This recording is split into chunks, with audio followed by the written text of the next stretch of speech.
Hello everyone. तर आज आम्ही निघालो होतो पुण्याजवळच असलेल्या एका सुंदर आणि बिलकुल पण गर्दी नसलेल्या बट तितक्याच निसर्गरम्य अशा ठिकाणी. कुठे ते पुढे सांगतेस, पण त्याआधी आम्ही सगळे एका ठिकाणी भेटलो होतो, कारण तिथून आम्ही आमच्या पुढच्या प्रवासाला सुरुवात करणार होतो. तर अशा एका पॉईंटला आम्ही भेटण्याचं ठरवलं होतं.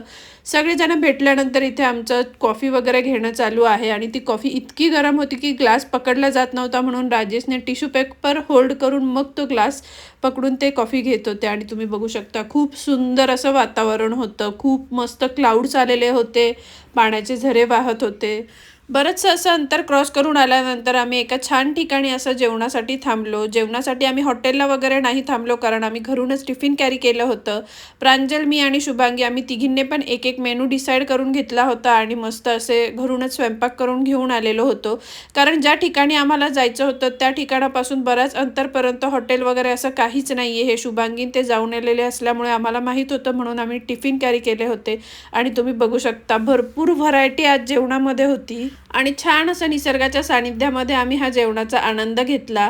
तिघी मिळून एक एक मेनू म्हटलं तरी असं काही झालं नव्हतं. प्रत्येकीने एक्स्ट्रा काही ना काही आणलेलं असल्यामुळे भरपूर अशी व्हरायटी आजच्या जेवणामध्ये होती. आणि अशा वातावरणामध्ये जेवण करण्याचा आनंद वेगळाच काहीतरी असतो. भरपूर असं आम्ही हसी मजाक करत जेवण वगैरे केलं आणि त्यानंतर पुढच्या प्रवासासाठी निघालो होतो. तर आम्ही आलो होतो कोंडेश्वर मंदिर या ठिकाणी.